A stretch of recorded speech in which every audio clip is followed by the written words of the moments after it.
नमस्कार। रेडियो साथीको दैनिक प्रस्तुति कोरोना सेरेफेरमा हार्दिक स्वागत गर्दछु। प्राविधिक साथी वन्दना आचार्यसँगै म प्रस्तुता जीआर धिताल।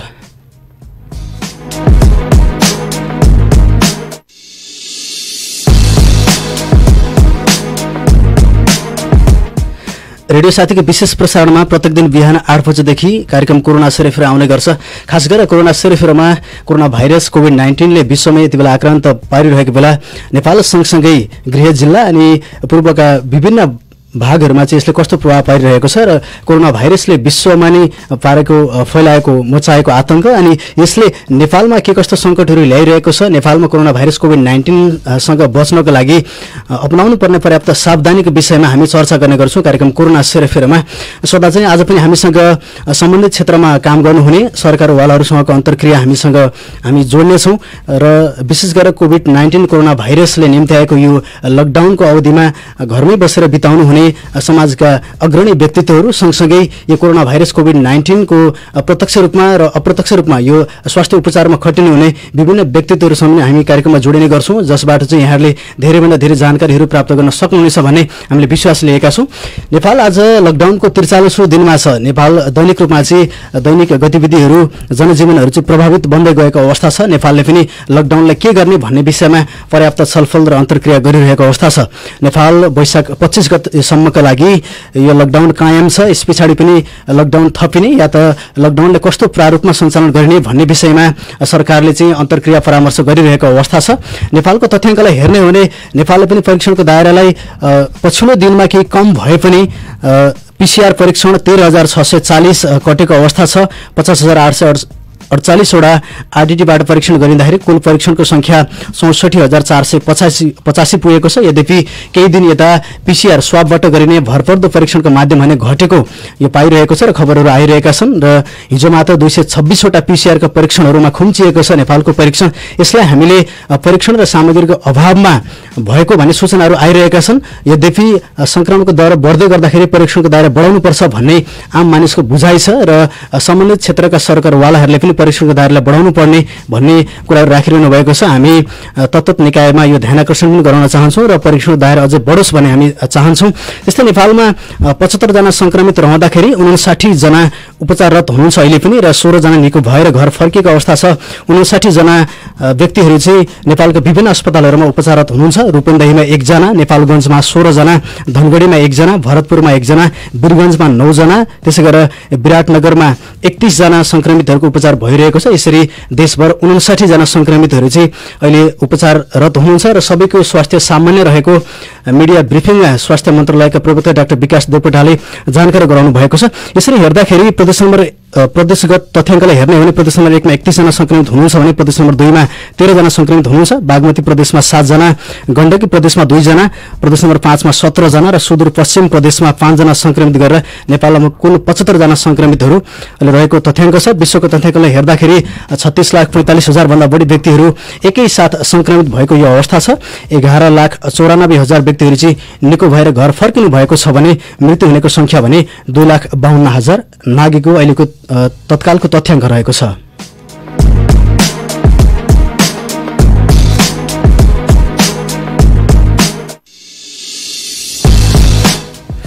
आदरणीय श्रोता, यहाँलाई अवगत नै छ कोरोना भाइरस कोभिड-19 यति बेला विश्व मात्र होइन नेपाल पनि आक्रान्त छ। नेपालमा पछिल्लो समयमा एक दिन मात्र अगाडि एकै दिन 16 जनामा संक्रमण देखिएसँगै नेपालमा पुनः कोरोना भाइरस कोभिड-19 ले सम्पूर्ण नेपालीले झस्काएको छ र नेपाल सरकारले पनि कोरोना भाइरस कोभिड-19 को संक्रमणलाई अझ बढ्न नदिनका लागि पर्याप्त सावधानी अपनाउन आग्रह पनि गरिरहेको छ। कार्यक्रम कोरोना सेरेफेर मार्फत हामी सम्पूर्ण श्रोतालाई जानकारी गराइरहेका छौँ र हाम्रो तथ्याङ्क, हाम्रो जानकारी र सम्बन्धित निकायसँगको कुराकानीले यहाँलाई सचेत बन्नका लागि, सावधानी अपनाउनका लागि मद्दत पुग्छ भन्ने हामीले विश्वास लिएका छौँ। कार्यक्रम कोरोना सेरेफेरको आजको भागमा हामी खास गरेर प्रदेश नम्बर 1 को शङ्खुवासभा जिल्लामा रहेर उपचारमा संलग्न रहनुहुने चिकित्सक डाक्टर रामकृष्ण आचार्यसँग जोडिनेछौँ। त्यस्तै आज हामी 5 थरतर्फ पनि लाग्नेछौँ। 5 थरका स्वास्थ्य कार्यालय प्रमुख नारद सुवेदीसँग जोडिनेछौँ भने झापामा रहेर काम गर्नुहुने अग्रणी महिला व्यक्तित्वहरूसँग पनि हामी कुराकानीमा जोडिने प्रयास गर्नेछौँ। सबैभन्दा पहिला हामी शङ्खुवासभातर्फ लाग्दैछौँ। शङ्खुवासभामा रहेर निरन्तर रूपमा बिरामीको सेवामा रहनुहुने चिकित्सक डाक्टर रामकृष्ण आचार्य यति बेला रेडियो साथीको प्रत्यक्ष टेलिफोन सम्पर्कमा हुनुहुन्छ। डाक्टर रामकृष्ण आचार्यजी, यहाँलाई रेडियो साथीमा हार्दिक स्वागत छ। धन्यवाद जेआर सर अनि रेडियो साथी सबैलाई। यो कोरोना भाइरस कोभिड-19 अहिले निम्त्याएको यो अवस्थामा तपाईँ सङ्खुवा सभामा रहेर कसरी बिरामीको सेवामा हुनुहुन्छ, अलिकति वस्तुस्थितिको बारेमा जानकारी गराइदिनुहोस् न। हामी लकडाउन सुरु भइसकेपछि निरन्तर रूपमा अहिलेसम्म सेवा दिइ नै रहेका छौँ। हामी प्राइभेट हस्पिटल हो, हामी 15 बेड को 15 शैय्याको हस्पिटल हो। हामीले चाहिँ हामीसँग पर्याप्त सुरक्षा सामग्रीहरू, व्यक्तिगत सुरक्षाका लागि आवश्यक N95 मास्कहरू, PPEहरू नभइकन पनि हामीले चाहिँ सर्जिकल मास्क लगाएर सोसियल डिस्टेन्सिङ राखेर त्यस पछाडि चाहिँ ह्यान्ड वासिङहरू, सेनिटाइजरहरू प्रयोग गरेर सजग भएर हामीले अहिलेसम्म चाहिँ बिरामीहरू हेरिराखेका छौँ।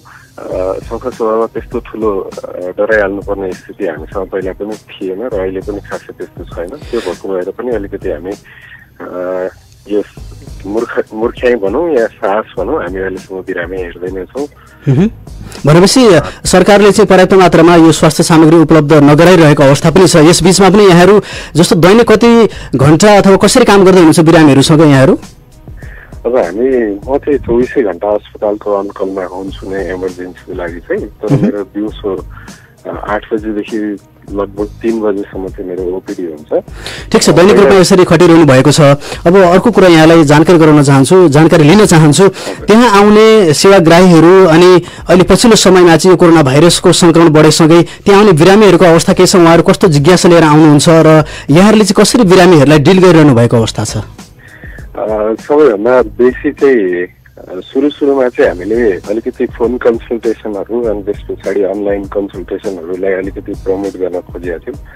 अनि हामीले रेडियोहरूबाट पनि यहाँ स्थानीय रेडियोहरूबाट हामीले विज्ञापनहरू बजायौँ, हाम्रो फोन नम्बरहरू दियौँ। अनि त्यस पछाडि चाहिँ उहाँहरूले चाहिँ सामान्य ज्वरो आउँदा, सामान्य रुगाखोकी लाग्दाखेरि चाहिँ घरबाटै बेसी कन्सल्ट गर्ने गर्नुहुन्थ्यो।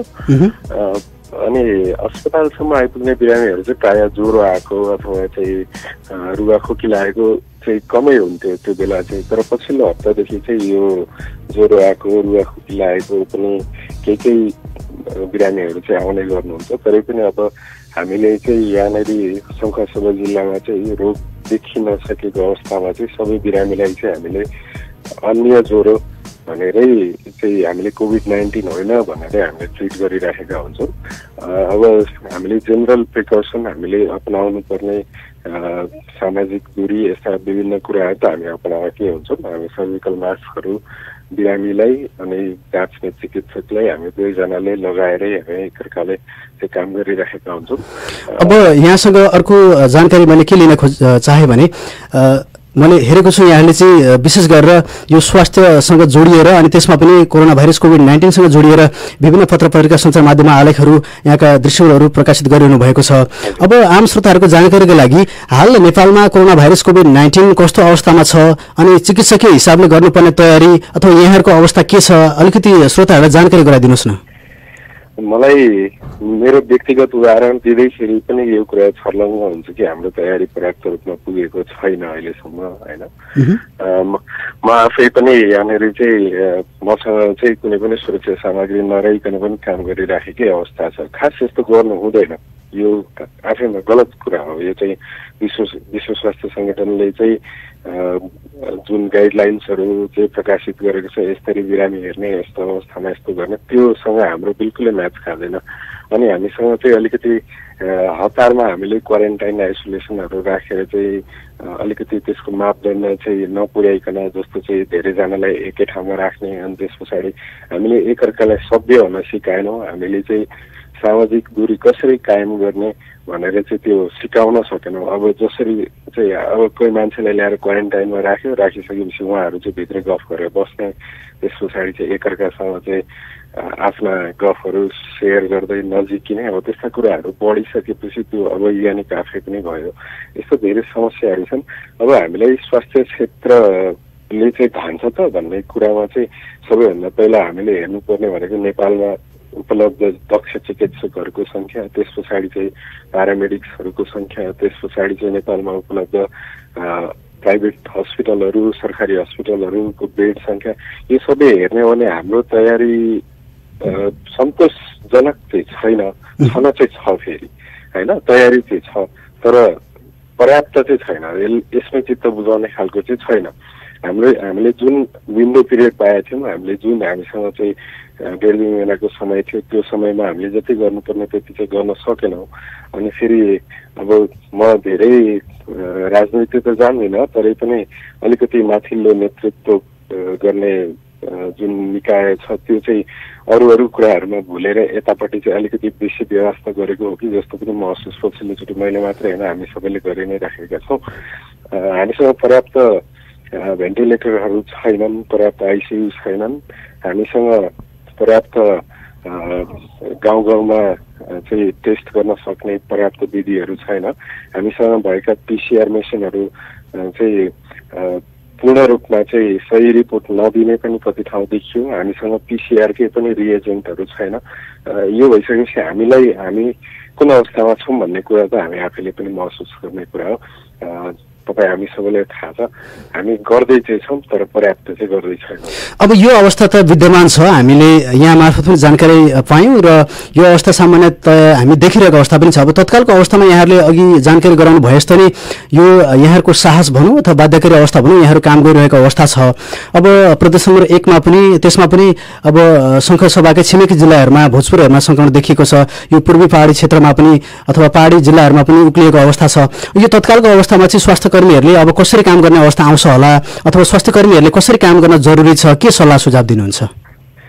पहिलो कुरा चाहिँ कस्तो हुन्छ भने जब कुनै एउटा इलाकामा चाहिँ संक्रमण फैलिन थाल्छ अनि त्यहाँनिर चाहिँ मानव चाहिँ उदयपुर जस्तो अथवा नेपालगञ्ज जस्तो चाहिँ स्टेज 3 को चाहिँ हामी सुरुवात भएको जब शङ्का गर्न थाल्छौँ तब चाहिँ के हुन्छ भने जब कुनै पनि बिरामी, यदि त्यो बिरामी चाहिँ अन्य कुनै समस्याले आओस् या त रुगाखोकी लागेर आओस् या त ज्वरोले आओस् या त हात खुट्टा भाँचिएरै किन नआओस्, त्यो बिरामी उपचार गर्नुभन्दा पहिला ऊ चाहिँ त्यस्तो ठाउँबाट आएको छ जुन ठाउँमा चाहिँ सामाजिक रूपमा चाहिँ समुदायभित्र नै पनि चाहिँ रोग फैलिन सुरु गरिसकेको छ भने चाहिँ त्यो बेला चाहिँ हामीले चाहिँ प्रत्येक केसलाई चाहिँ कोभिड-19 बोकेर आएको केस हो भनेर उपचार गर्नुपर्छ।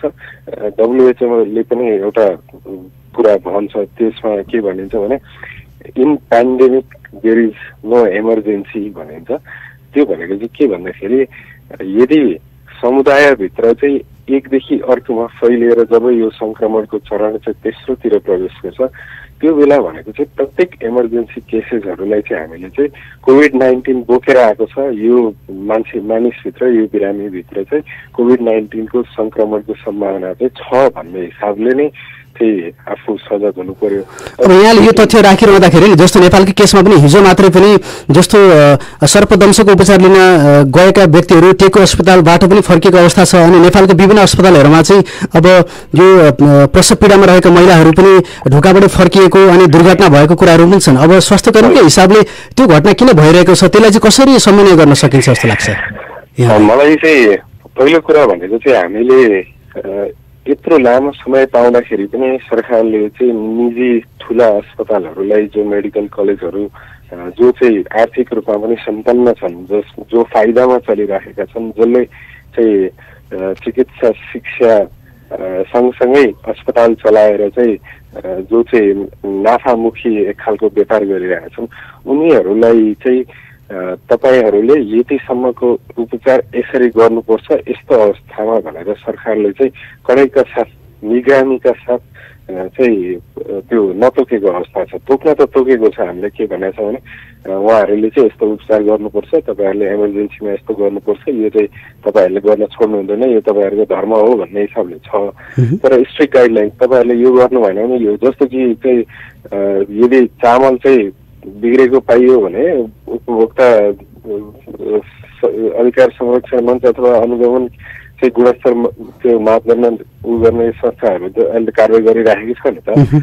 त्यो भने चाहिँ अहिले चाहिँ यो कस्तो अवस्था छ भने निजी अस्पताल ठुला अस्पतालहरूले चाहिँ पर्याप्त आफूसँग चाहिँ पिपिईहरू सुरक्षा सामग्रीहरू नराखिकन चाहिँ त्यहाँ भएका रेसिडेन्टहरूलाई जस्तो चाहिँ पहिलो वर्ष दोस्रो वर्षका चाहिँ एमडी गरिराखेका विद्यार्थीहरूलाई चाहिँ अगाडि खटाएको छ। त्यो भइसकेपछि के हुन्छ भने जब विद्यार्थीहरू चाहिँ आफू भविष्य बनाउँदै गरे बेला हुन्छ त्यो बेला भनेको पक्कै पनि आफूले चाहिँ जीवनमा जे चाहना राखेर चाहिँ सुरु गरेको छ त्यो चाहना प्राप्त नभइकन कोही मान्छेहरू पनि आटिलो भएर फिल्डमा आउँदैनन्, किनभने आफ्नो लक्ष्य पुरा भइसकेकै हुँदैन, पढाइ नै सकिएको छैन होइन। रेसिडेन्सी भन्छ हामी एमडी गर्दै गरेका विद्यार्थीहरू, उहाँहरूलाई ड्युटीमा राखिसकेपछि त्यो पनि बिना सुरक्षा राखिसकेपछि उहाँहरूले रेफर गर्न चाहिँ त्यो चाहिँ अनौठो चाहिँ होइन। फेरि कस्तो छ भन्दाखेरि मैले अघि भने in pandemic there is no emergency हो, त्यो पहिला प्रोटोकल फलो गर्नु पर्यो। त्यो भइसकेपछि चाहिँ त्यसको समाधान के त भन्दाखेरि त्यसको समाधान भनेको चाहिँ प्रत्येक निजी अस्पताल ठुला निजी अस्पतालहरूमा अनिवार्य चाहिँ सुरक्षा सामग्री सहित जसरी मानौँ चाहिँ मैले उदाहरण दिन खोजेँ तपाईँले जुन भन्नुभएको थियो त्यो नोबेल अस्पतालको केस थियो होइन, त्यो कोशी अञ्चलमा बिहा थियो। यदि कोशी अञ्चलले त्यो गर्न सक्छ भने नोबेल अस्पतालमा पनि त्यो गर्न सक्ने वातावरण मिलाउनु पर्यो, किनभने कोशी अञ्चल अस्पताल पनि टर्सरी हस्पिटल हो र नोबेल हस्पिटल पनि आफ्नो टर्सरी हस्पिटल हो। तर त्यसका लागि चाहिँ नोबेल हस्पिटललाई चाहिँ के चाहिन्छ त्यो चाहिँ सरकारले बुझ्नु पर्यो। हामी निजी जस्तो चाहिँ सरकारले नै पनि लगाएका ठेक्काहरू छन् जसमा स्वास्थ्य सामग्री चाहिँ हामीले चाहिँ इम्पोर्ट गर्नलाई विभिन्न देशहरूबाट इम्पोर्ट गर्नलाई हामीले ठेक्का लगायौँ, तर जसले ठेक्का लियो उनीहरू नै पनि नसक्ने भएर असफल भएको छन् भने एउटा निजी अस्पतालले चाहिँ पिपिई खरिद गरेर N95 मास्क खरिद गरेर चाहिँ आफूलाई पुग्ने राख्न सक्ने अवस्था चाहिँ छैन। भनेपछि यसमा चाहिँ सरकारको तयारी पुगेन, व्यवस्थापनमा केही कमजोरी भयो भन्ने यहाँको कुरा होइन। अब यो परिस्थितिमा चाहिँ हामी अन्त्यतिर पनि छौँ, हामी अन्य विज्ञहरूसँग कुराकानी गर्ने हामी क्रममा छौँ र अब यो अवस्था त हामी बिचमा विद्यमान रहेको अवस्था जगजाहेर नै भयो। अब आम सर्वसाधारणहरूले आम मानिसहरूले चाहिँ यस बिचमा पनि अपनाउनु पर्ने सावधानीहरू के कस्ता हुन सक्छन्, एउटा चिकित्सकको हिसाबले चाहिँ आम मानिस आम नागरिकहरूमा चाहिँ तपाईँ के आह्वान आग्रह गर्न चाहनुहुन्छ? हेर्नुहोस्, पहिलो कुरा भनेको चाहिँ यदि तपाईँलाई समस्या छ, केही समस्या छ जस्तो ज्वरो आएको छ, रुगाखोकी लागेको छ भने यो चाहिँ तपाईँले लुकाउने समस्या होइन, यो चाहिँ भन्ने समस्या नै हो होइन। जस्तो अहिले हामी चाहिँ कस्तो अवस्थामा छौँ भने एक दुईजना बिरामीहरू मेरो चाहिँ मलाई फोन गरेर भन्नुहुन्छ मलाई यस्तो यस्तो भइरहेछ तर म अस्पताल आउँदिनँ। मैले उहाँहरूलाई भने किन आउनुहुन्न, तपाईँलाई पछि समस्या आउन सक्छ, बरु चाहिँ तपाईँलाई त्यस्तो लाग्छ भने तपाईँ कुनै ठुलो अस्पतालै जानुहोस् भन्दाखेरि उहाँहरूले के भन्नुहुन्छ भने ज्वरो आएको थाहा पाएपछि शङ्का लाग्ने बिरामी भनेर हामीले क्वारेन्टाइनमा राख्दिनँ कि भन्छ। उहाँहरू जुन त्यस डर भएको छ कि हो त्यो डर पहिला हटाउनु पर्यो। अर्को कुरा भनेर चाहिँ आफूले नियमित सेवन गर्ने औषधिहरू जो जसले सेवन गर्नुहुन्छ ती औषधिहरू तपाईँसँग मानौँ चाहिँ जब 2 हप्ता पुग्ने मात्रै तपाईँसँग रहन्छ तपाईँले त्यसलाई खोज्न थाल्नु पर्यो, किनभने 2 हप्तासम्म अझै पनि बन्दाबन्दी नै हुन्छ। त्यस पछाडि पनि तपाईँलाई त्यो औषधि चाहिने हुनसक्छ, त्यस पछाडि स्टक आउट हुने हुनसक्छ। तपाईँले त्यो 2 हप्ताको अवधिको औषधि राखेर आफूले खोज्न थाल्नु पर्यो। तेस्रो कुरा भनेको चाहिँ हामीले सभ्य हुन सिक्नु पर्यो। यो म सौखासौगाको तुमलिङ टारमा काम गर्छु, तुमलिङ टारमा शुक्रबार बजार लाग्छ। म यो यहाँ हेरिराखेको हुन्छु, यहाँका मानिसहरू चाहिँ एक खालको आफूभित्र एक खालको घमण्ड अथवा भनौँ यो अज्ञान भनौँ, उहाँहरू चाहिँ के भन्नुहुन्छ भने तपाईँहरू सामाजिक दूरी कायम गर्नुहोस् कि भन्यो भने मलाई छ र भन्नुहुन्छ होइन। हो त्यो सबैभन्दा गल्ती गर्ने भनेको हामीले मलाई छैन नि, म त आफन्त पो त तपाईँको, म त तपाईँको छिमेकी पो त, मलाई कहाँ छ। यो चाहिँ सबैभन्दा ठुलो नेग्लिजेन्स हो, यो चाहिँ सबैभन्दा ठुलो अज्ञानता पनि हो। किन भन्नुहुन्छ भने हामीले चाहिँ कोसँग छ नै थाहा छैन नि त, कोसँग बोकेको छ, कोसँग सम्पर्कमा आएछ, कहिले आयो, बा चाहिँ सब्जी बोकेर आउने गाडीका ड्राइभरहरू पो इन्फेक्टेड छन् कि उनीहरूले पो बोकेर ल्याएका हुन्छन् कि उनीहरूसँग सम्पर्कमा आउने व्यापारीबाट आफूले पो लिइन्छ कि। त्यही भएर यो भनेको त मैले उहाँहरूलाई के भन्ने सोध्ने गरेको छु भने जस्तो उदाहरणको लागि जस्तो तुमलिङ कार भन्ने मैले भने सरकारले चाहिँ देशभरि लकडाउन गर्नुपर्छ, देशभरि चाहिँ स्ट्रिक्ट गर्नुपर्छ भनेर विज्ञप्ति निकालेको छ। त्यो विज्ञप्तिमा त तुमलिङ कार बाहेक त भनेको छैन नि त होइन भन्नु। त्यो त्यसमा त इलाम जिल्ला सदरमुकाम बाहेक भनेको छैन, त्यसमा चाहिँ झापाको बिरतामोड बाहेकलाई चाहिँ लकडाउन गरेको भनेको छैन नि त। भनेको त सबैको लागि हो। भन्नुको मतलब के छ भन्दाखेरि सबै शङ्काको घेराभित्र हो, सबैले चाहिँ बेसिक जुन प्रिकसन छ सबैले चाहिँ जुन चाहिँ सरकारले तोकेको WHO ले तोकेको जुन सामान्यभन्दा सामान्य प्रिभेन्सनका उपायहरू छन् ती अपनाउनु पर्यो, सहयोग गर्नु पर्यो नि हामीले कुनै, हैन? यति बेला चाहिँ मलाई छैन म त ठिक छु भनेर बस्ने बेला भने यति बेला भनेको चाहिँ अरूले जे भन्छन्, विज्ञहरूले जे भन्छन् यसो गर्नुहोस् भन्छन् त्यसै गर्ने हो। तपाईँ हुनुहोस् नहुनुहोस् त्यसमा मतलब भएन। त्यो तेस्रो कुरा भयो। अर्को कुरा भनेको चाहिँ जब अस्पताल जानुहुन्छ, अस्पताल जाँदाखेरि चाहिँ तपाईँले पहिले खुलाउनुहोस् कि मलाई म यस्तो यस्तो समस्याले आउँदैछु। जब तपाईँ एम्बुलेन्स चढ्नुहुन्छ त्यति बेलै कहाँ जाने भन्ने कुरा पहिला फिक्स गर्ने। जस्तै तपाईँ निजी अस्पतालै जाँदै हुन्छ भने म तपाईँको अस्पतालमा आउँदैछु, मलाई यस्तो यस्तो समस्या छ, मलाई तपाईँले हेर्न सक्नुहुन्छ कि सक्नुहुन्न, सक्नुहुन्न भने अहिले भनिदिनुहोस् म कहाँ जाऊँ। हो त्यो खालको एउटा बानी हुनु पर्यो। जस्तो चाहिँ अरू देशहरूमा पनि जब यस्तै समस्या छ, अरू देशहरूमा पनि यस्तो समस्या नभएको होइन, सबैलाई आफ्नो चिन्ता हुन्छ, सबैलाई आफू बिरामी पर्छु कि रोग सर्छ कि मलाई भन्ने सबैलाई चिन्ता हुन्छ। अरू देशहरूमा चाहिँ जब प्यारामेडिक्सहरूले, जब एम्बुलेन्सको ड्राइभरहरूले जब बिरामी चढाउनुहुन्छ त्यति बेलै अस्पतालसँग सम्पर्क गरिएको हुन्छ। म यस्तो बिरामी लिएर आउँदैछु तपाईँकोमा, तपाईँ यसरी तयारी गर्नुहोस् भनेर चाहिँ एम्बुलेन्सले भनिसकेपछि त्यो अस्पतालले तपाईँलाई सिधै भन्छ हामीसँग बेड छैन अथवा हामी यो हेर्दैनौँ, हामी यो छ भने त्यहाँ जानुहोस्, हाम्रोमा नआउनुहोस्। हो त्यो पहिला आफूले पनि सिक्नु पर्यो, हामीले पनि त्यो गर्नु पर्यो ताकि हामीले दुःख नपाऊँ। अर्को कुरा चाहिँ के भन्दाखेरि निजी अस्पतालहरू, ठुलो अस्पतालहरूको सबैभन्दा ठुलो समस्या भनेको, जस्तो मेरो सबैभन्दा ठुलो समस्या भनेको मेरो अस्पतालले चाहिँ मलाई दैनिक रूपमा PPE र N95 मास्क प्रोभाइड गर्न सक्दैन। म एक्लैलाई सक्ला अलग कुरा हो, तर म एक्लै मात्रै होइन, यो मेरो अस्पतालमा त अरू चाहिँ नर्सहरू काम गर्नुहुन्छ, अरू कर्मचारीहरू हुनुहुन्छ, हामी सबैले प्रोटेक्ट गर्नु पर्यो नि त। एकजना प्रोटेक्ट गरेर त भएन। त्यो भएको भएर हामी अहिलेसम्म चाहिँ बिना प्रोटेक्सनले पनि काम गर्दैछौँ। यो कुरा चाहिँ सरकारले ध्यान दिनुपर्छ। सरकारी अस्पताल भनेको हामीले ट्याक्स तिरेर चलाएको अस्पतालहरू हुन्, त्यसमा पनि जनताको लगानी छ। सरकारी अस्पतालहरू यस कारणले पहिलेदेखि सस्ता छन्, यस कारणले पहिलेदेखि उनीहरूको फी कम छ किनकि त्यो हाम्रो ट्याक्सको पैसाबाट गभर्मेन्टले बजेट छुट्याएर दिन्छ।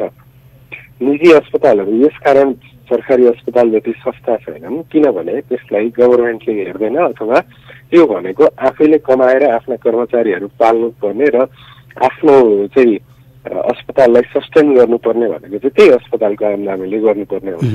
अब अहिलेको अवस्थामा चाहिँ सरकारले बराबरी रूपमा समन्वय गर्नु पर्यो, होइन? हो, समन्वय गर्नु पर्यो र भेदभाव गर्नु भएन। यदि कोही डाक्टरहरू चाहिँ काम गरिरहेका छन् भने उनीहरूलाई चाहिँ तपाईँहरू कस्तो हुनुहुन्छ, तपाईँहरूले कसरी काम गर्दै हुनुहुन्छ, तपाईँहरू ठिकै त हुनुहुन्छ भनेर कमसेकम सम्पर्क गर्न सक्ने संयन्त्र बनाउनु पर्यो। अहिलेसम्म मलाई हामी यत्रो लामो समय आइसक्यौँ COVID-19 को समस्यामा, अहिलेसम्म मलाई कुनै पनि स्थानीय निकायदेखि लिएर कुनै पनि स्वास्थ्यसँग सम्बन्धित कुनै पनि ठाउँबाट एउटा कल पनि आएको छैन कि तपाईँले के गर्दै हुनुहुन्छ, यस्तो पर्यो भने हामीलाई सम्झिनुहोस्। जबकि मैले चाहिँ अहिलेसम्म भन्नुहुन्छ भने हामीसँग एउटा थर्मल गन थियो, त्यो हाम्रो थर्मल गन बिग्रियो सुरुमै। त्यस पछाडि हामीले थर्मल गन खोजेको लगभग 2 महिना भइसक्यो।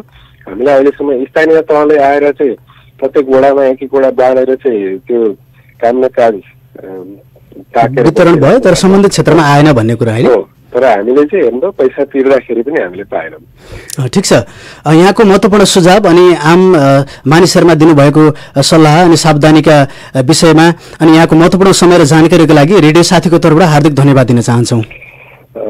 धन्यवाद जीआर सर। मेरो घर इलाम हो, तपाईँले मलाई झापासँग कनेक्ट हुन दिनुभयो, मलाई एकदमै खुसी लाग्यो। आफ्नो ख्याल गर्नुहोस्, तपाईँको रेडियोका सम्पूर्ण कर्मचारीहरू स्वस्थ रहनुहोस्, सुरक्षित रहनुहोस्। हुन्छ, हस्, धेरै धेरै धन्यवाद।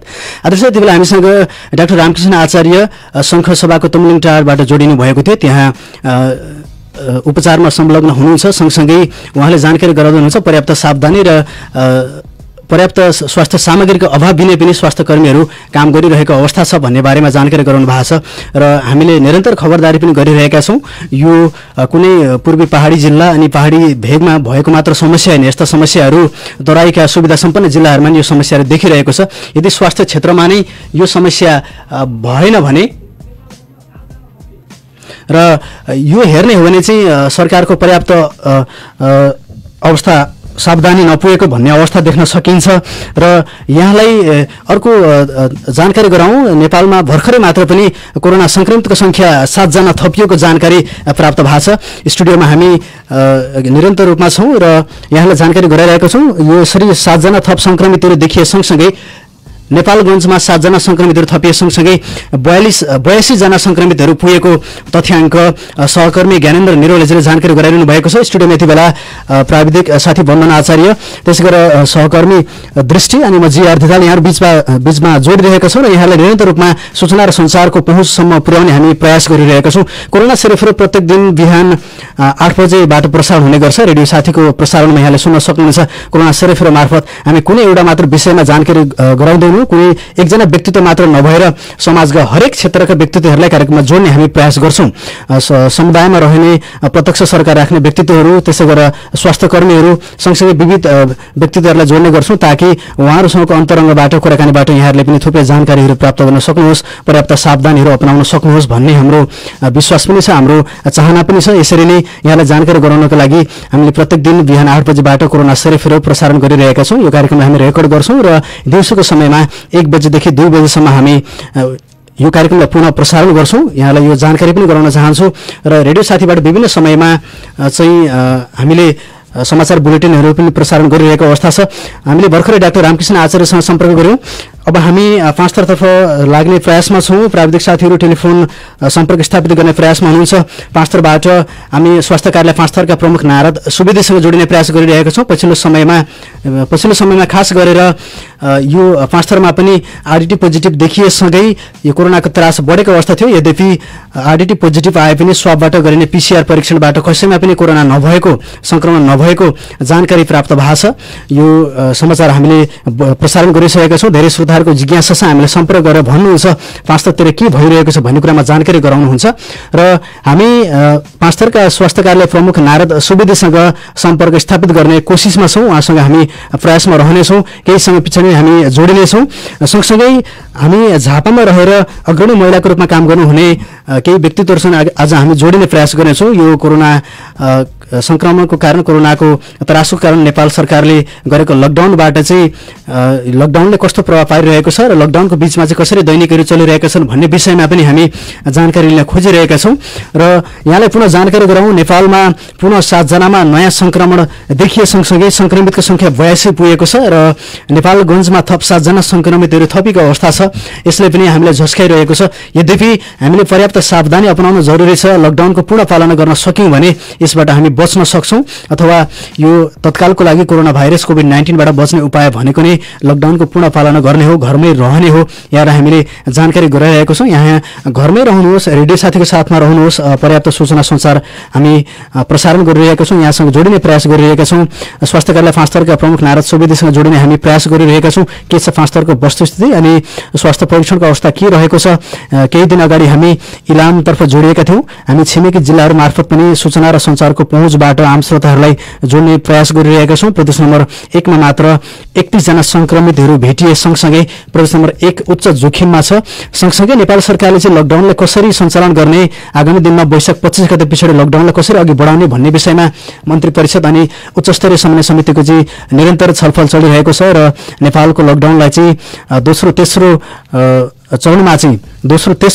रूपमा चाहिँ 2-3वटा मोडालिटी अनुसार, प्रारूप अनुसार चाहिँ सञ्चालन गर्ने भन्ने सूचनाहरू पनि अपुष्ट रूपमा आइरहेका छन्। यद्यपि झापा जिल्ला प्रदेश नम्बर 1 8 जिल्ला सहित रेड जोनमा परेको अवस्था छ, किनकि झापामा पनि 2 जनामा संक्रमण देखिएको छ र यति बेला परीक्षण धमाधम भइरहेको अवस्था छ। यो अवस्थामा हामीले सावधानी अपनाउन जरुरी छ।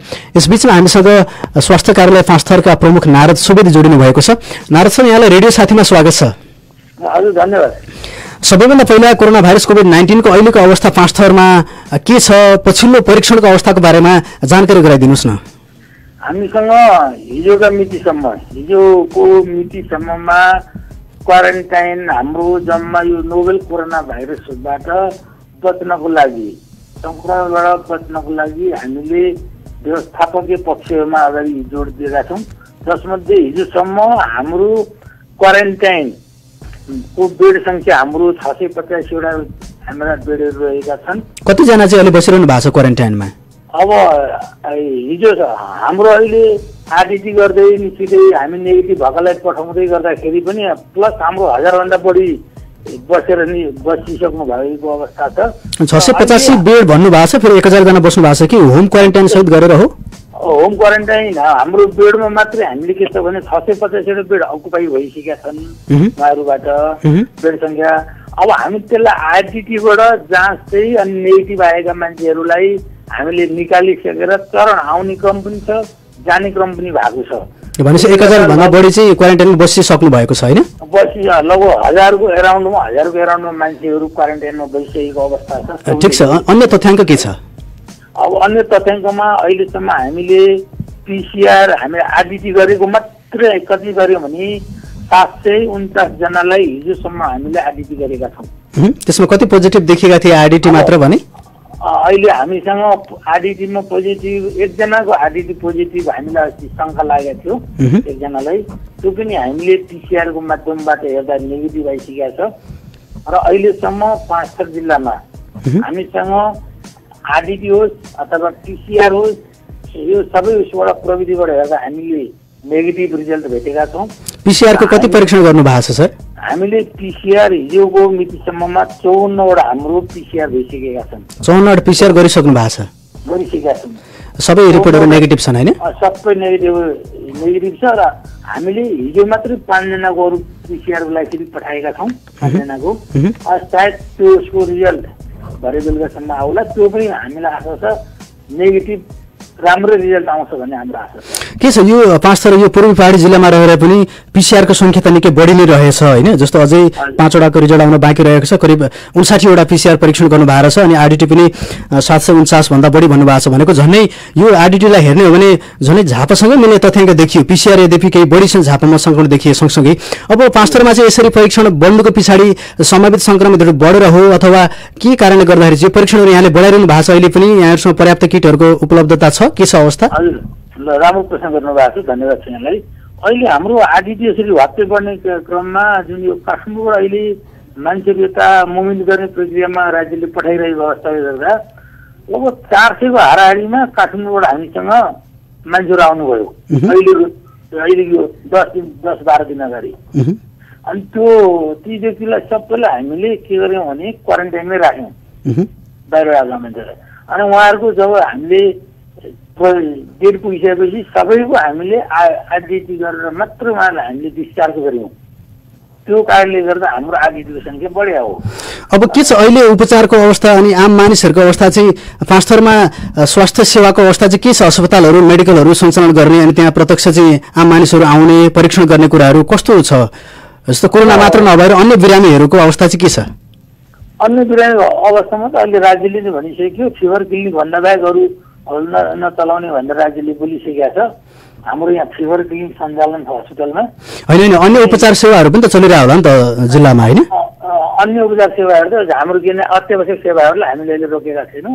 अस्ति राज्यले भर्खरै एउटा मार्गदर्शन जारी गर्यो निर्देशिका अत्यावश्यक स्वास्थ्य सेवा सञ्चालन गर्ने अन्तरिम मार्ग निर्देशिका भनेर भर्खर राज्यले लागू गर्यो।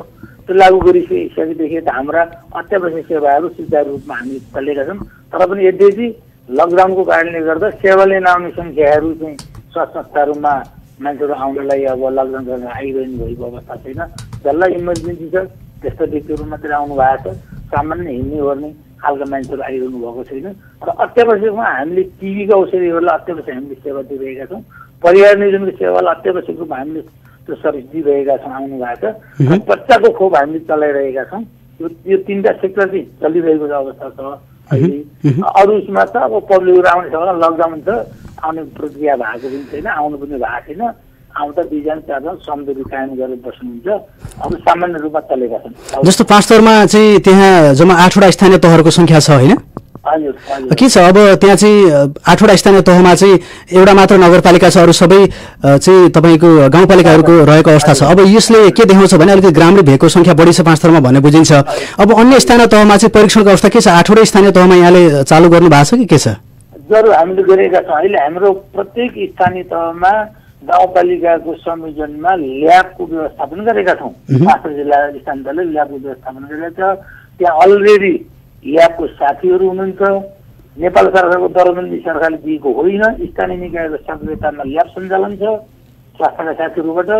अनि उहाँहरूलाई हामीले यो विषयमा आरडिटी सम्बन्धी हामीले उहाँहरूलाई ट्रेन गराएका छौँ र उहाँहरूबाट पालिकाबाट चाहिँ यो आरडिटी परीक्षण हुन्छ हामीले किट पठाएका छौँ पालिकामा उहाँका साथीहरूबाट जाँच परीक्षा भइरहेको छ। भनेको सबै स्थानीय तह 8वटा स्थानीय तहमा चाहिँ यहाँले ल्याब छुट्टै ल्याबको व्यवस्था गर्नु भएको छ? गरे स्थानीय तहको सक्रियतामा गरेको छ। भनेपछि त्यहाँ आरडिटी परीक्षण त्यही हुन्छ होइन? त्यही हुन्छ। त्यो अहिले एउटा पालिकामा चाहिँ सुरु गर्न सकेका छैनौँ किनभने त्यहाँ एकजना ल्याबको साथी हाम्रो म्याडम हुनुहुन्छ, उहाँ अहिले सुत्केरी बिदामा हुनुहुन्छ। जसले गर्दा एउटा गाउँपालिकामा चाहिँ हामीले त्यो ट्रेन गराउन सकेका छैनौँ। बाँकी 7वटा पालिकामा हामीले 6वटा पालिकामा ट्रेन गराएका छौँ। नगरपालिकाको हकमा हाम्रो अस्पतालकै कर्मचारी साथी हुनुहुन्छ। अस्पताल नगरपालिकाभित्र पर्छ, पाखर अस्पताल। अनि नगरपालिकाको हकमा हाम्रो कर्मचारी स्वास्थ्यकै कर्मचारी अस्पताल कर्मचारीले गर्नुभएको छ भने बाँकी स्थानीय तह सबैमा साथीहरूले ट्रेन गराएका छौँ र जहाँ एकजना ट्रेन लगाउनु भएको छ नि त्यहाँ हाम्रो अस्पतालको कर्मचारीहरूले पठाएका छौँ। अब जस्तो यहाँले जानकारी गराउनुभयो पाँचथरमा चाहिँ विशेष गरेर यो पढ्न जाने विद्यार्थीहरू अनि विदेशबाट फर्किने अथवा दोस्रो तेस्रो मुलुकबाट आउनेको संख्या बढिरहेको पनि पाइएको छ। गृहको निर्देशनबाट चाहिँ केही विद्यार्थीहरू रोकेको अवस्था पनि छ। यद्यपि त्यसलाई समन्वय गरेर पुनः ल्याउन सक्ने अवस्था बन्ला। अब ती बाहिरबाट आउने व्यक्तिहरूलाई चाहिँ यहाँले कतिको सावधानी अपनाउँदै हुनुहुन्छ? पर्याप्त मात्रामा पूरा रूपमा चाहिँ क्वारेन्टाइनको अवधि पार गर्ने अवस्था छ त्यहाँनिर? के छ, गुनासो त आइरहेको छैन? गुनासो अब यो व्यवस्थापन गर्ने पक्ष जटिल पक्ष हो। यहाँहरूले पनि बुझ्नु भएको कुरा हो। मापदण्डलाई पालन गर्ने हो भने, मापदण्डलाई चाहिँ व्यवस्थापन गर्ने हो भने त तपाईँलाई यो ठुल्ठुला के छ भने होटलहरूकै मात्रै सम्भव हुन्छ। हाम्रो ग्रामीण क्षेत्रमा मोर देन हामी 70% माथि चाहिँ हामीले मापदण्ड पालन गरेको अवस्था छ र यति गर्दै पनि स्थानीय तहहरूबाट क्वारेन्टाइनलाई म्यानेजमेन्ट राम्रो गर्नु भएको छ। अब जस्तो अन्त्यमा नि ठिक छ, यहाँहरूको व्यवस्थापन अझै चुस्त दुरुस्त होस् हामी यही चाहन्छौँ होइन? हामी अन्त्यमा छौँ। अब पाँचथरवासीहरू जिल्लावासीहरू चाहिँ के छ, स्वास्थ्य उपचार लिनको लागि बाहिर जिल्ला जाने क्रम कस्तो छ अहिले? अनि यहाँहरूले एम्बुलेन्सको सेवा सुविधा दिने सँगसँगै पाँचथर दिनमा समग्र स्वास्थ्यको अवस्था चाहिँ के छ, छोटकरी बताइदिनुहोस्। समग्र स्वास्थ्यको अवस्था डराउनु पर्ने अवस्था छैन, सामान्य छ। जो इमर्जेन्सी हुनुहुन्छ, जो साँच्चै नै पीडा परेको छ भने त्यस्तो मान्छेले एम्बुलेन्सले पनि यहाँभन्दा धारण बिराट्न सर्भिस दिइरहेको छ। त्यो प्रक्रिया रोकिएको छैन, त्यो नियमित प्रक्रिया चलिरहेको छ। र यहाँ अस्पतालमा आउने सन्दर्भका बिरामीहरूमा अहिले हामीले डराउनु पर्ने, चाहे कोरोनाको विषयले होस् चाहे अन्य रोगको कारणले होस्, त्यस्तो डराइहाल्नु पर्ने, आत्तिहाल्नु पर्ने अवस्था छैन। हामीसँग एम्बुलेन्सहरू 18वटा एम्बुलेन्सहरू छन्, 18-20वटा एम्बुलेन्सहरू छ। त्यो एम्बुलेन्सले नियमित रूपमा डक्टरको रेफर अनुसारको हस्पिटलमा नियमित दैनिक रूपमा बिरामीहरू ठुला अस्पतालमा लगेर सेवा दिइरहेको छ र अहिले यहाँ अवस्था सामान्य छ। हुन्छ, यहाँको महत्त्वपूर्ण समय र जानकारीको लागि धेरै धन्यवाद दिन चाहन्छु। हस्, धन्यवाद। यति बेला हामीसँग हुन्छ, धेरै धन्यवाद। हस्, पाँचथरबाट स्वास्थ्य कार्यालय पाँचथरका प्रमुख हुनुहुन्थ्यो नारद सुवेदी जोडिनु भएको थियो र आज हामीले डाक्टर रामकृष्ण आचार्य र स्वास्थ्य कार्यालय पाँचथरका प्रमुख नारद सुवेदीसँग जोडिएका छौँ। अब हामी झापाकै केही अग्रणी महिलाहरूसँग पनि जोडिन खोजिरहेका छौँ। एकैछिनको छोटो हामी विश्राम लिन्छौँ, त्यस पछाडि पुनः हामी उपस्थित हुनेछौँ। यो कोरोना ब्रेकतर्फ हामी जाँदैछौँ, त्यस पछाडि कोरोना सेरोफेरोमा अन्य व्यक्तिहरूसँग जोडिन हामी प्रयास गर्नेछौँ।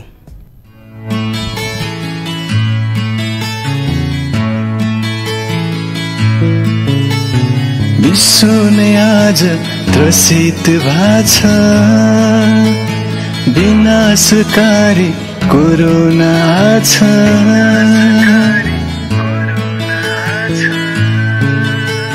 विश्व नै आज त्रसित भाछ,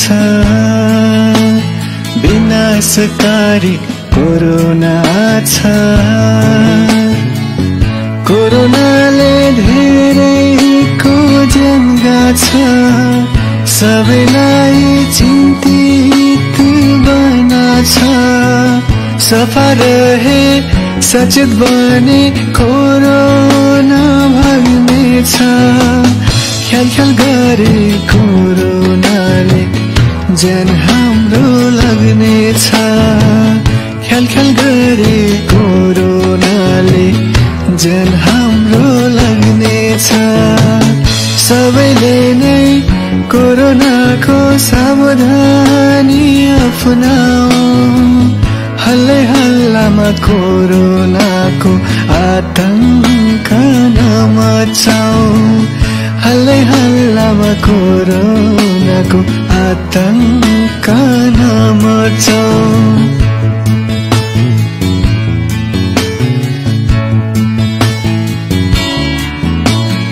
लकडाउन हाम्रै लागि हो सबैले यसको पालना गरौँ घरमै बसौँ भिडभाडमा नजाऊ आफू बाँचौँ अरूलाई नि बचाऊ आफू बाँचौँ अरूलाई नि बचाऊ कोरोना भाइरसलाई भगाऊ कोरोना भाइरसलाई भगाऊ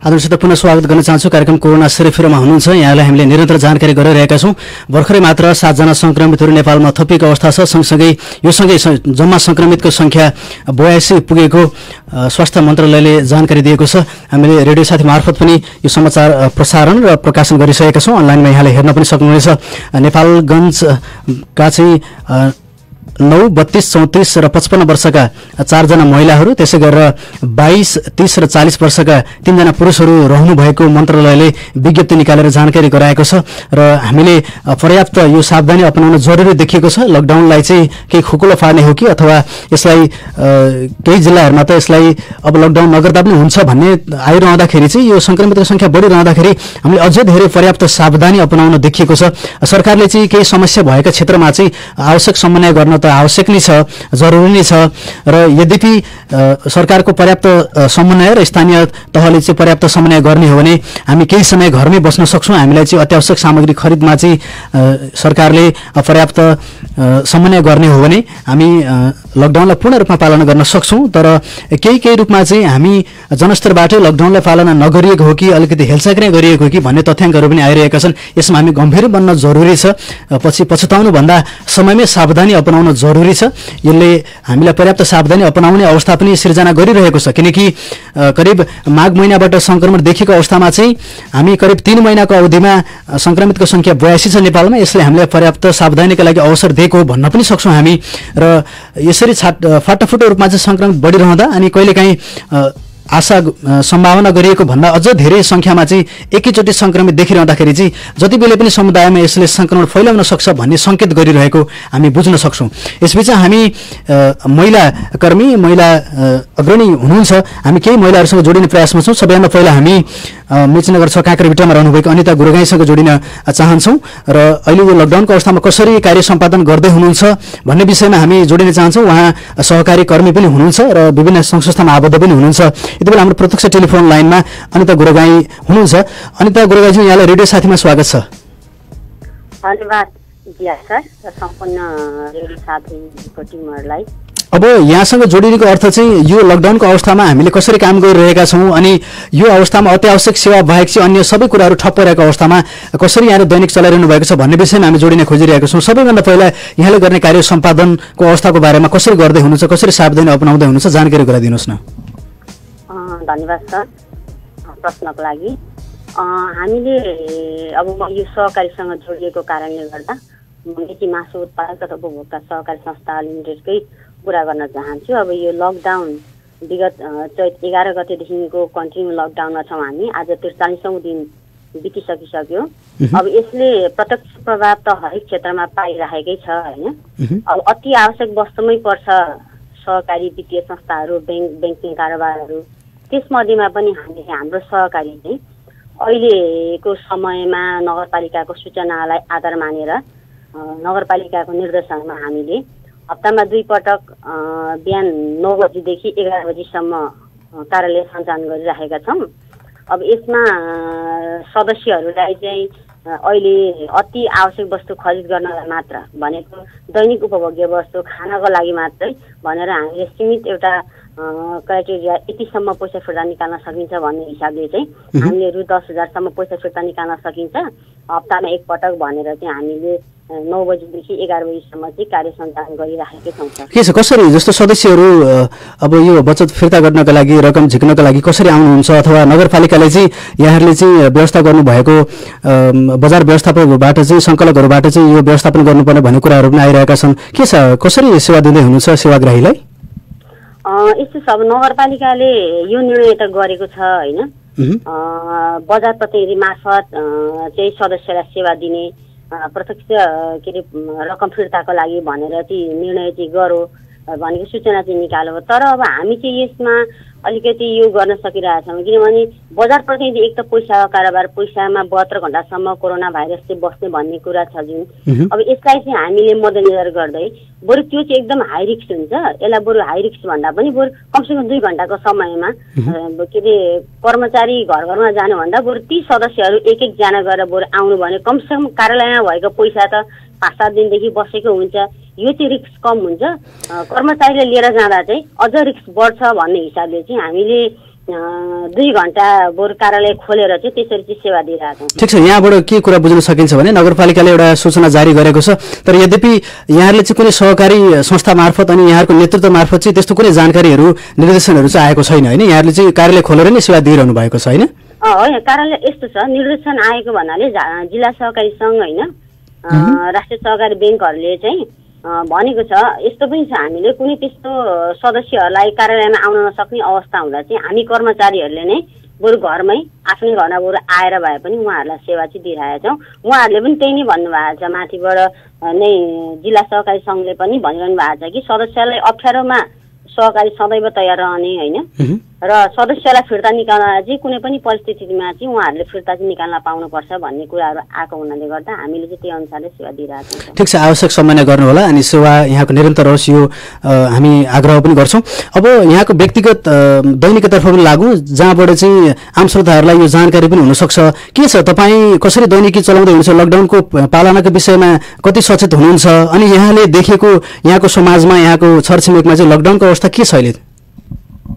धन्यवाद सर।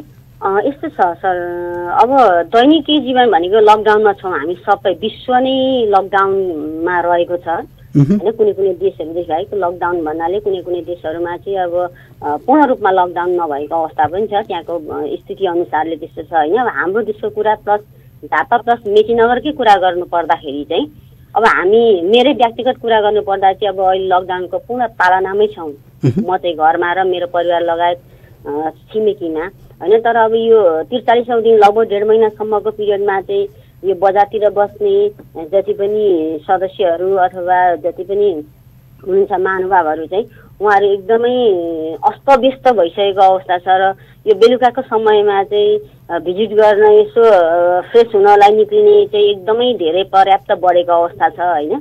एउटा लावालस्कर लागेर मेरो चाहिँ यो भन्नुपर्दा मेचीनगर काँक्रेभिटाको अलिकति तलतिरै गाउँतिरै घर भएको कारणले गर्दा पनि म देख्न सक्छु कि बजार क्षेत्रबाट चाहिँ एकदमै धेरै मानिसहरू चाहिँ यसो हावा खाना भनौँ न हरियाली वातावरण खोज्ने क्रममा भिड बढिरहेको छ होइन भिड एकदमै बढिरहेको छ। यसलाई चाहिँ एकदमै म आग्रह गर्न चाहन्छु कि यो बेलामा चाहिँ कमसेकम प्लिज तपाईँहरू घरमै बसिदिनुहोस्।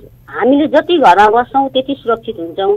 यो लकडाउनलाई पूर्ण रूपमा पालना गर्नुपर्छ। यो सरकारले त्यतिकै ल्याएको यो लकडाउन त्यतिकै गर्न खोजेको लकडाउन होइन किनभने अहिले यो बेलामा चाहिँ यो कोभिड-19 को करमा विश्व नै अर्थतन्त्र बजार सामाजिक र राजनीतिक सबै क्षेत्रहरू सबै संरचनाहरू चाहिँ एकदमै हल्लाएको अवस्था छ होइन। यो अवस्थामा चाहिँ कृपया हामी नै सचेत भएनौँ सामाजिक दूरीलाई कायम गरेनौँ हामी आफै सचेत भएनौँ भने चाहिँ अझै यो आतंक बढेर जान्छ भन्ने चाहिँ एकदम मलाई डर पनि भित्र लागिरहेछ। त्यही भएर चाहिँ हामी सबैजना सचेत हुन जरुरी छ र सबैजना प्लिज घरमै बसिदिनुहोस् भन्ने चाहिँ म आग्रह पनि गर्न चाहन्छु यस्तै रेडियो साथीमा। सर हुन्छ हस् यहाँको महत्त्वपूर्ण समय जानकारीको लागि यहाँको राय सल्लाह सुझावको लागि धेरै धन्यवाद दिन चाहन्छु। आदरणीय श्रोता हामीसँग अनिता गोरागाई जोडिनु भएको थियो सहकारी कर्मी हुनुहुन्थ्यो र विशेष गरेर चाहिँ उहाँले आफ्नो दैनिक गतिविधि को बारेमा जानकारी गराउनु भएको छ। विशेष गरेर सहकारीहरूले चाहिँ अहिले दैनिक रूपमा कार्य सम्पादन गरिरहेको अवस्था छ। सँगसँगै यो लकडाउनलाई चाहिँ पूर्ण पालना नगरेको अवस्थाको बारेमा पनि उहाँले चित्रण गर्नु भएको छ। गाउँ समाजमा यो देखिएको अवस्था छ। हामीले यसलाई चाहिँ भोलि थप यसले खतरा निम्त्याउन सक्छ यसमा सबैजना सचेत हुन जरुरी छ। यद्यपि हामी स्थानीय सरकार वडा समिति सँगसँगै सुरक्षा निकायमा पनि यसो खबरदारी गरिरहेका छौँ। आम श्रोताहरूले हामीलाई प्रत्यक्ष टेलिफोन मार्फत पनि जानकारी गराउनु भएको छ। केही लकडाउनको उल्लङ्घन जस्ता घटनाहरू पनि देखिन्छ यता कता बिहान बेलुकाको समयमा हेर्ने हो भने भन्ने कुराको जानकारी उहाँले पनि गराउनु भएको छ। अब हामी अर्को एकजना अग्रणी महिला नेत्री रेणुका डाङ्गीज्यूसँग जोडिने प्रयासमा छौँ। रेडियो साथीको कोरोना सेरोफेरोमा हुनुहुन्छ, विशेष गरेर कोरोना सेरोफेरो रेडियो साथीले यहाँको जानकारीको लागि यो कोरोना भाइरस कोभिड-19ले निम्त्याएको सङ्कट अनि यसको वर्तमान अवस्थाको बारेमा विविध चर्चा गर्नका लागि हामीले छुट्टै कार्यक्रम निर्माण गरेका छौँ र कोरोना सेरोफेरो प्रत्येक दिन बिहान 8 बजे प्रसारण हुन्छ। यति बेला हाम्रो प्रत्यक्ष सम्पर्कमा महिला नेत्री रेणुका डाङ्गी हुनुहुन्छ। रेणुका डाङ्गीज्यू, यहाँलाई रेडियो साथीमा हार्दिक स्वागत छ। नमस्कार सर, धन्यवाद। सबैभन्दा पहिला एउटा समाजमा चाहिँ तपाईँले नेतृत्व गरेर हिँड्नु भएको छ अनि खासमा चाहिँ यो भन्ने पनि गरिन्छ समाजमा चाहिँ महिलाहरूले अझै धेरै सूक्ष्म तरिकाले अध्ययन गर्नुहुन्छ, हेर्नुहुन्छ घर परिवार समाजलाई भन्ने देखिन्छ। यसर्थमा जोडिरहेका छौँ। के छ अहिलेको लकडाउनको अवस्था, घरको अवस्था, लकडाउनको समाजको अवस्था कस्तो पाउनु भएको छ? सर अहिले भनेको चाहिँ हामी लकडाउनकै अवस्थामा छौँ होइन। मेचीनगरको हकमा भन्ने हो भनेदेखि अब हामी लगभग 44 दिन जस्तो भइसक्यो हामी लकडाउनमा बसेको।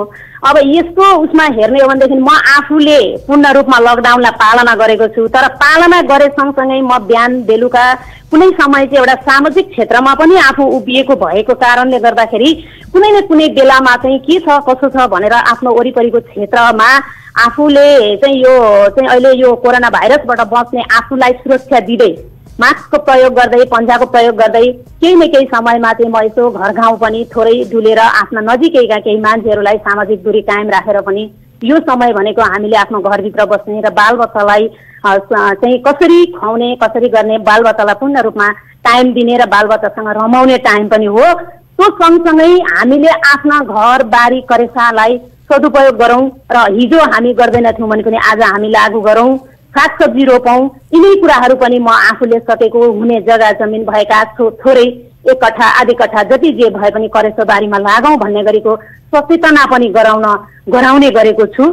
सँगसँगै यो लकडाउनले मलाई एउटा फाइदा के गरायो भने केही कुरामा अब आफू सूचीकृत त हुन्थे नै, तर यसले मलाई एउटा चाहिँ के गरायो भने यो समयमा मैले केही पुस्तकहरू पढ्ने आफ्नो बाहिरबाट धेरै खोजेर ल्याएर त मैले पढ्न सकिनँ, तर मसँगै भएका पुस्तकहरू जसलाई मसिनो ढङ्गले मैले निहाल्न सकेको थिइनँ, पढ्न सकिरहेको समयको अभाव नै भनौँ त्यसो भनेर न त अलिकति लजास्पद पनि होला, तर पनि त्यो समय अहिले पर्याप्त रूपमा मलाई जुरेको छ र यो बेलामा म केही पुस्तकहरू पढ्ने मैले मौका पनि पाएँ होइन। यो सँगसँगै मैले 2-4 वटा पुस्तक पनि पढेँ र एउटा विद्रोही आवाज भन्ने हाम्रो डम्बरू पौडेल सरले लेखेको कविता संग्रह छ, यसमा केही राम्रा कुराहरू मैले यहाँ पाएँ। हुन्छ, यहाँले आफ्नो व्यक्तिगत यो दैनिकको बारेमा जानकारी त गराउनु भयो होइन। अब जस्तो यहाँसँग अर्को मैले जिज्ञासा राख्न खोजेको विषय के हो भने यहाँ चाहिँ समाजमा एउटा नेतृत्वको रूपमा पनि हुनुहुन्छ, सँगसँगै थुप्रै सङ्घ संस्थामा आबद्ध पनि हुनुहुन्छ। अब यति बेला यो लकडाउनको बेला चाहिँ तपाईँ रहनुभएको सङ्घ संस्था अनि अन्य सङ्घ संस्थाहरूले गर्नुपर्ने भूमिका कस्तो रहन सक्छ,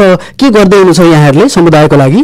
अब सर यो विषयमा चाहिँ हामीले खुल्लाम रूपमा अब यो लकडाउनको बेलामा हामीले गर्ने सङ्घ संस्थाको माध्यमबाट हामीले त्यसरी कार्यक्रमै गरेर हिँड्न सक्ने अवस्था पनि भएन। लकडाउन भन्ने बित्तिकै त्यसलाई हामी सबैले बुझेकै छौँ, तर हामीले कुनै न कुनै तौरबाट सबैलाई सूचीकृत गराउने गरेको कुरामा चाहिँ हामी लागि नै रहेका छौँ। हामीले यस विषयमा के छ भने सबैभन्दा कोही पनि मानिसहरू जस्तो महिलाहरूको क्षेत्रमा चाहिँ हामीले के गर्दैछौँ भने अहिले डेलिभरी भएका महिलाहरू जो विपन्न परिवारमा छन् जसको अवस्था कस्तो छ भन्ने कुरा चाहिँ हामी संस्थाभित्र रहेका साथीभाइभित्रै के गर्दैछौँ भने तपाईँहरूको एरियामा त्यस्ता साथीहरू कोही हुनुहुन्छ भने तपाईँले त्यो कुराको जानकारी राख्नुहोस्, जसले मेडिसिन खान नपाएर जसको चेकजाँच हुन नपाएर कोही जोखिममा नपरोस् त्यसको सूचना चाहिँ हामीमा सर्कुलर होस् र हामीले सम्बन्धित निकायमा स्वास्थ्य निकायमा पनि हामीले त्यसको चाहिँ सूचना पुर्याएर तिनीहरूलाई सहयोग कसरी गर्न सकिन्छ त्यो क्षेत्रमा लाग्नुपर्छ भन्ने गरेको कुरामा चाहिँ हाम्रो सञ्जीवनी महिला विकास संस्थाका सबै साथीहरूलाई परिचालित गर्ने काम चाहिँ